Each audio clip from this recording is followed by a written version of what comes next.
Hello friends, welcome to our YouTube channel.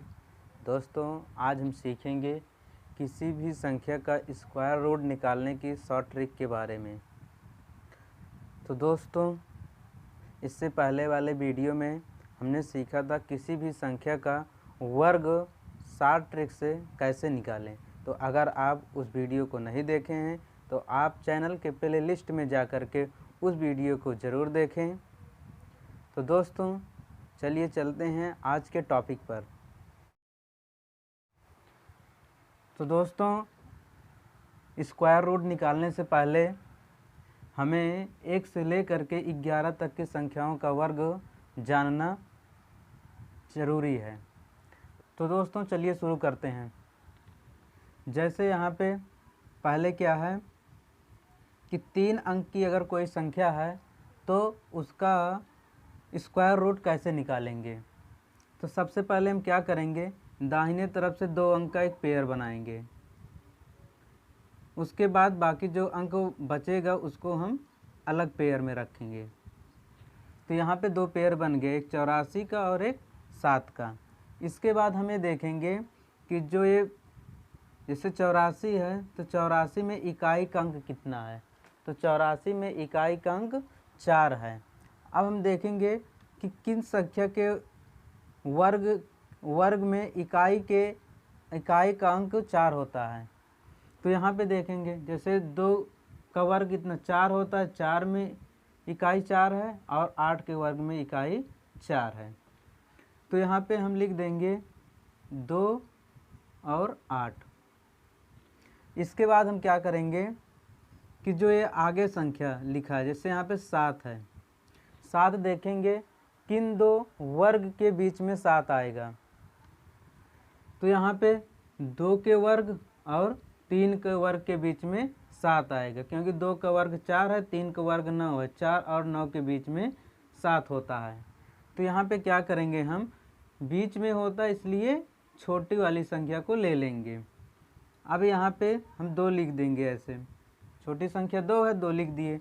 अब क्या करेंगे हम इसके बाद कि जो संख्या यहाँ पे लिखे हैं, जैसे 2 लिखे हैं तो 2 में एक जोड़ करके इस संख्या से गुणा कर देंगे। जैसे 2 1 3, तो 2 गुणे 3 कितना होगा, 2 3 6। फिर इसके बाद हम देखेंगे कि जो यहाँ पे संख्या है, ये संख्या जो गुणा करने के बाद संख्या आई है, इससे जो है ज़्यादा है या कम है। तो जैसे यहाँ पे 7 6 से ज़्यादा है, तो जब ज़्यादा होगा तो यहाँ पे जो अंक लिखे हैं 2 या 8, इसमें से हम ज़्यादा वाले अंक को लेंगे, और अगर कम होगा तो छोटे वाले अंक को लेते हैं। तो यहाँ पे क्या करेंगे, ये जो 7 है 6 से ज़्यादा है तो इसलिए हम बड़े अंक को ले लेंगे, यहाँ पे हम 8 ले लेंगे। तो इस प्रकार 784 का वर्ग कितना होगा, 28 होगा। दोस्तों, जैसे यहाँ पे हम ये देखते हैं कि इकाई का अंक 4 है, तो यहाँ पे हम देखे थे कि किन 2 वर्गों के बीच में, किन 2 वर्गों के इकाई का अंक जो है 4 है। तो 2 के वर्ग में 4 आया था, 8 के वर्ग में आया था। तो अगर हम इसमें हम क्या कर सकते हैं कि जैसे अगर हमें कोई एक संख्या निकालने से 2 के वर्ग में 4 आता है, तो दूसरी वाली संख्या क्या करेंगे, हम ऐसी संख्या होती है कि जो इसमें अगर हम जोड़ दिया जाए तो 10 बन जाए। जैसे यहाँ पे 2 है, 2 में कितना जोड़ दिया जाए, 10 बन जाए 8। तो अगर एक संख्या 2 है, दूसरा 8 होगा। इसी तो दोस्तों, ऐसे ही अगर जैसे किसी भी संख्या में इकाई का अंक 9 है, तो 9 किन किन संख्याओं के वर्ग के बीच में आता है। तो एक संख्या हम लिख देंगे 3 है, तो 3 के वर्ग में 9 आएगा, तो दूसरी संख्या में ढूंढने की ज़रूरत नहीं होगी। अब हम ये सोचेंगे कि 3 में कितना जोड़ दें तो ये 10 बन जाए। तो 3 में हम 7 जोड़ेंगे तो ये 10 बन जाएगा। तो 3 के बीच में 3 के वर्ग में 9 आएगा और 7 के वर्ग में इकाई का अंक 9 आएगा। तो दोस्तों, चलिए देखते हैं, अगर 4 अंकों की कोई संख्या है तो हम उस संख्या का स्क्वायर रूट कैसे निकालें। तो दोस्तों, इसमें भी हम क्या करेंगे, दाहिने तरफ से 2 अंक का पेयर बनाएंगे। फिर इसके बाद आगे जो संख्या बचा है उसको अलग पेयर में रख देंगे। अब यहाँ पे हम देखेंगे कि इकाई का अंक कितना है, 6 है। तो 6 किन संख्याओं के वर्ग के अंत में आता है? तो 6 आएगा 4 के वर्ग में, तो यहाँ पे एक संख्या 4 होगा। अब दूसरी संख्या और कौन सी होगी जिसके वर्ग के इकाई के अंत में 6 आता है? तो संख्या होगी 6 होगी। ठीक है। अब इसके बाद हम देखेंगे यहाँ पे इसके बाद 12 है। तो 12 किन दो संख्याओं के वर्ग के बीच में आता है? तो 12 आएगा 3 के वर्ग और 4 के वर्ग के बीच में 12 आएगा। तो यहाँ पे हम क्या करेंगे, इसके बीच में आएगा तो हम छोटी संख्या लेंगे 3 ले लिए। इसके बाद क्या करेंगे, 3 में एक जोड़ करके गुणा करेंगे, तो 3 एक 4 होगा, 4 गुणे 3, 4 3 12।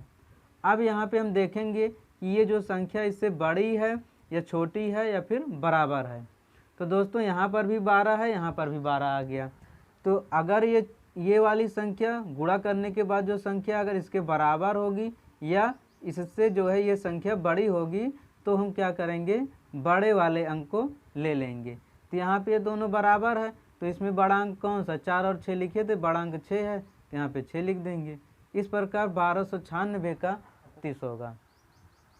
तो दोस्तों चलिए हम देखते हैं कि अगर जो है 5 अंकों की किसी संख्या का वर्गमूल निकालना है तो फिर उसका वर्गमूल कैसे निकलेगा। अब यहाँ पे क्या करेंगे, हम 2-2 अंक का पेयर बना देंगे। जैसे 4 और 6, 64 का एक पेयर बन गया। उसके बाद बाकी जो संख्या है उसको अलग पेयर में रखेंगे। अब हम देखेंगे इकाई का अंक कितना है। इकाई यहाँ पे 4 है, तो 4 की संख्या के वर्ग में आता है, तो एक 2 के वर्ग में आएगा और एक 2 में 8 जोड़ेंगे 10 होगा, 8 के वर्ग में आएगा। अब इसके बाद क्या करेंगे, हम देखेंगे कि 116 किन दो वर्ग के बीच में आता है। तो 116 आएगा 10 और 11 के वर्ग के बीच में। तो इसमें से क्या करेंगे, हम छोटी संख्या को ले लेंगे। छोटी संख्या कितना, 10 है, तो 10 ले लिए। इसके बाद क्या करेंगे कि 10 में एक जोड़ करके, 10 में एक जोड़ करके हम गुणा करेंगे। तो 10 एक 11, 11 गुणे 10 कितना हो जाएगा, 11 दाम में 110। अब हम देखेंगे कि ये जो संख्या है इससे जो है बड़ी है या छोटी है। तो 116 110 से बड़ा है, इसलिए हम क्या करेंगे, यहाँ पे जो अंक लिखे हैं इसमें से बड़े वाले अंक को ले लेंगे। तो यहाँ पे हम लिख देंगे 8। तो इस प्रकार 11,664 का वर्गमूल कितना होगा, 108 होगा। तो दोस्तों इस प्रकार जो है अगर हमें किसी भी संख्या का वर्गमूल निकालना है तो हम उसको जो है शॉर्ट ट्रिक से निकाल सकते हैं। तो दोस्तों मुझे उम्मीद है आपको जो है ये ट्रिक समझ में आई होगी। अगर आपको एक ट्रिक समझ में आई है तो आपके लिए मैं कुछ होमवर्क दे रहा हूँ, आप उसको जो है इस ट्रिक से सॉल्व करके कमेंट सेक्शन में उसका उत्तर ज़रूर बताना। जैसे पहला क्वेश्चन है √576, √576 का वर्गमूल बताना है। और दूसरा क्वेश्चन है √1369 का वर्गमूल बताना है। और तीसरा है 11,025 का वर्गमूल बताना है। दोस्तों अगर आपको ये वीडियो पसंद आई हो तो आप वीडियो को लाइक करें, चैनल को सब्सक्राइब करें और अपने दोस्तों के साथ शेयर करें।